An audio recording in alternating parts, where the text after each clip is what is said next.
Hello दोस्तों, कैसे हो आप लोग। उम्मीद करता हूँ अच्छे होंगे। दोस्तों आज हम बात करेंगे 2023 में रिलीज हुई इविल डेड राइज मूवी के बारे में। जी हाँ दोस्तों, आज मैं एक्सप्लेन करूंगा इविल डेड का 5th part evil dead rise movie के पार्ट को। तो दोस्तों वीडियो को ज्यादा बड़ी ना करते हुए जानते हैं 2023 में रिलीज हुई इविल डेड राइज मूवी की फुल स्टोरी। तो चलिए वीडियो स्टार्ट करते हैं।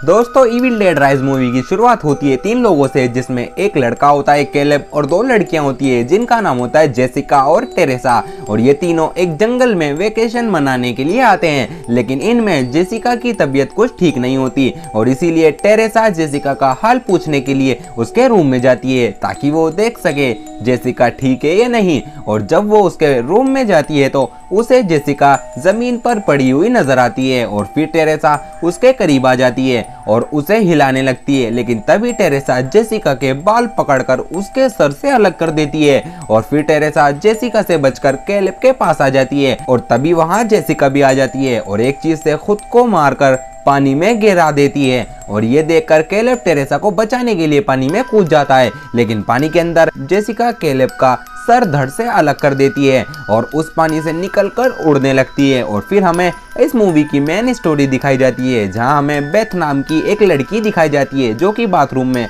ये चेक कर रही होती है कि वो प्रेग्नेंट है या नहीं। और फिर हमें एक वुमेन दिखाई जाती है जिनका नाम होता है एली, जो कि अपनी फैमिली के साथ बिल्डिंग के ऊपर वाले फ्लोर पर रहती है। और बात करें एली की फैमिली की तो एली के 3 बच्चे होते हैं, जिनमें एक का नाम होता है डेनी और वो एली का बड़ा लड़का होता है और एक का नाम होता है ब्रिजेट जो कि एली की बड़ी लड़की होती है। और 3rd नंबर पर सबसे छोटी बेटी केसी, ये एली की सबसे छोटी बेटी होती है और एली अपने बॉयफ्रेंड से अलग होकर रहती है। और फिर हमें ये पता चलता है कि बेथ एली की सिस्टर है जो कि म्यूजिक के काम से बाहर रहती है और बेथ की एली के साथ कुछ खास नहीं बनती। और फिर हम बेथ का सीन देखते हैं जो कि एली के पास आती है और उससे बात करने लगती है, लेकिन तभी वहाँ एक अर्थक्वेक यानी भूकंप आ जाता है और इन सभी की हालत खराब कर देता है, बल्कि उनकी बिल्डिंग भी गिरने वाली होती है। और इस सीन के बाद हम एली के बच्चों का सीन देखते हैं जो कि पिज्जा लेने के लिए बाहर आए हुए होते हैं और घर लौटते वक्त उन्हें बिल्डिंग के नीचे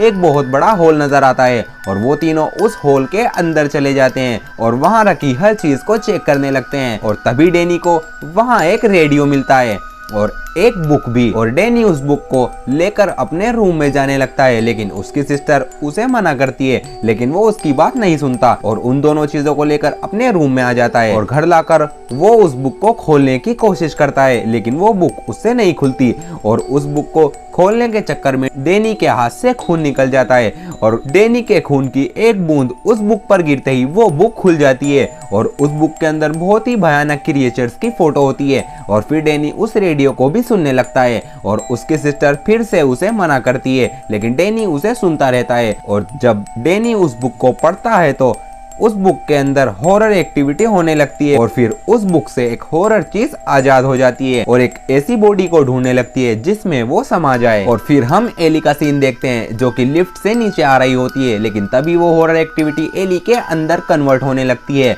और एली को लिफ्ट के तारों में जकड़ लेती है। और फिर हम देखते हैं कि एली के अंदर वो घोस्ट यानी वो डीमन जो उस बुक के अंदर से आजाद हुआ है वो पूरी तरह उसकी बॉडी में समा चुका है। और फिर एली अपने घर आ जाती है और किचन में जाकर अंडों को फोड़ने लगती है और अपने परिवार से कहती है कि मैं तुम सबको मार डालूंगी। और फिर एली उल्टी करने लगती है और वहीं पर बेहोश हो जाती है और ये सब देखकर एली की सिस्टर और एली के बच्चे बहुत डर जाते हैं। और फिर वहाँ उसी बिल्डिंग के 2 लोग आ जाते हैं जो कि एली को बेड पर लिटा देते हैं और उसकी आंख बंद करने लगते हैं, लेकिन एली की आंखें बंद नहीं होती और वो सब एली के लिए प्रे करते हैं। और जब सब वहां से चले जाते हैं तो बेथ एली के पास रुक जाती है और उससे दुख भरी बातें करने लगती है। और तभी बेथ को एक कॉल आता है और उस कॉल में एली बेथ को कहती है कि मुझे बचा लो। और ये सुनकर बेथ बहुत डर जाती है क्योंकि एली तो बेथ के सामने बेहोश पड़ी हुई थी। और फिर बेथ एली को चेक करती है तो उसका शरीर बहुत ज्यादा गर्म हो जाता है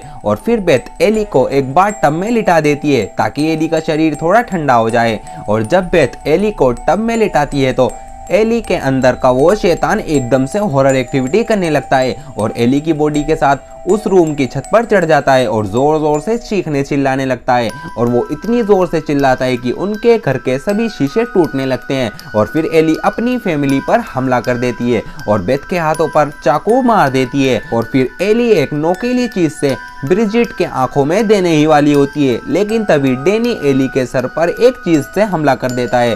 और इसी बीच एली उस रूम से बाहर आ जाती है और डैनी उस रूम को चारों तरफ से बंद कर लेता है। और फिर एली उन दोनों आदमियों को बेरहमी से मार डालती है जो कि उसके लिए प्रे कर रहे थे, यानी जो उस बिल्डिंग में रहते थे। और इसके बाद एली अपने रूम के गेट पर आकर खड़ी हो जाती है और अपनी सबसे छोटी बेटी केसी से नॉर्मल आवाज में बात करती है और कहती है प्लीज ये गेट खोल दो। और ये सुनकर केसी वो गेट खोलने ही वाली होती है, लेकिन आधा गेट खुलते ही एली केसी पर हमला कर देती है। और तभी वहाँ डैनी और बेथ केसी को एली से बचा लेते हैं और उस गेट को लॉक कर देते हैं। और फिर हम देखते हैं कि ब्रिजेट के एली से फाइट करते वक्त एक कट लग गया था, जिसकी वजह से ब्रिजेट भी इन्फेक्टेड हो गई और वो भी एली की तरह बिहेव करने लगती है और वो एक कांच के टुकड़े को खाने लगती है। और ये देखकर बेथ और डैनी बहुत ज्यादा डर जाते हैं और वो उसे रोकने लगते हैं, लेकिन तभी ब्रिजेट भी उन दोनों पर हमला कर देती है और बेथ के पैर में एक चीज बहुत बुरी तरह से मार देती है। और केसी दूर खड़ी है सब देख रही होती है। और फिर केसी ब्रिजिट के सर में एक स्टिक मारती है जिससे ब्रिजिट बेहोश हो जाती है। और फिर बेथ और डैनी ब्रिजिट को बांध देते हैं ताकि वो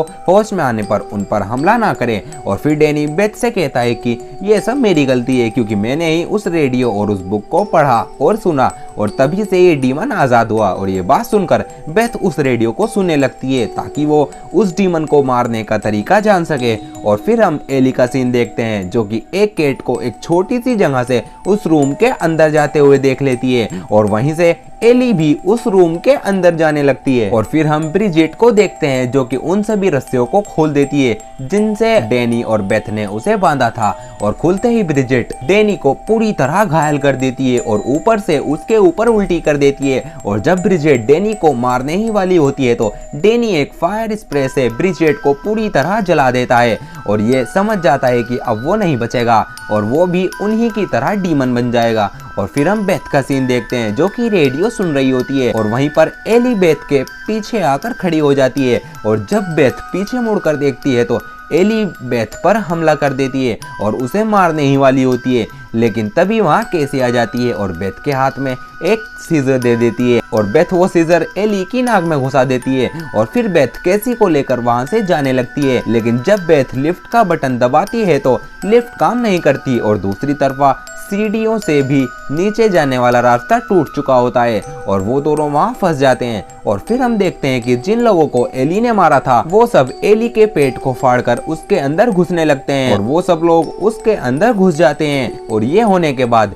एली पहले से काफी खतरनाक नजर आने लगती है। और फिर हम बेथ और एली का सीन देखते हैं जो कि लिफ्ट के अंदर होते हैं और उस लिफ्ट में अचानक से खून जमा होना शुरू हो जाता है और वो लिफ्ट भी चल पड़ती है और बेथ और केसी उस लिफ्ट में अंदर फंस जाते हैं। और फिर हम लिफ्ट को खुलते हुए देखते हैं और जैसे ही वो लिफ्ट खुलती है तो उस लिफ्ट से बहुत सारा खून बाहर निकलता है और खून के साथ केसी और बेथ भी। और फिर बेथ केसी को लेकर एक कार में जाने लगती है, लेकिन वो कार स्टार्ट नहीं होती और तभी वहाँ एली आ जाती है जो कि बहुत भयानक नजर आ रही होती है। और फिर बेथ केसी को लेकर एक सेफ जगह जा रही होती है, लेकिन एली केसी को अपनी ओर खींच लेती है और उसे मारने ही वाली होती है, लेकिन बेथ शॉटगन से एली पर हमला कर देती है। और फिर हमें एली और बेथ की फाइट देखने को मिलती है। और फिर लास्ट में जब एली बेथ को मारने ही वाली होती है तो केसी बेथ को एक चैनसो दे देती है जिसकी मदद से बेथ एली को उस चैनसो से काटकर उसके टुकड़े कर देती है, लेकिन टुकड़े होने के बाद भी एली का सर बोलता रहता है। और फिर बेथ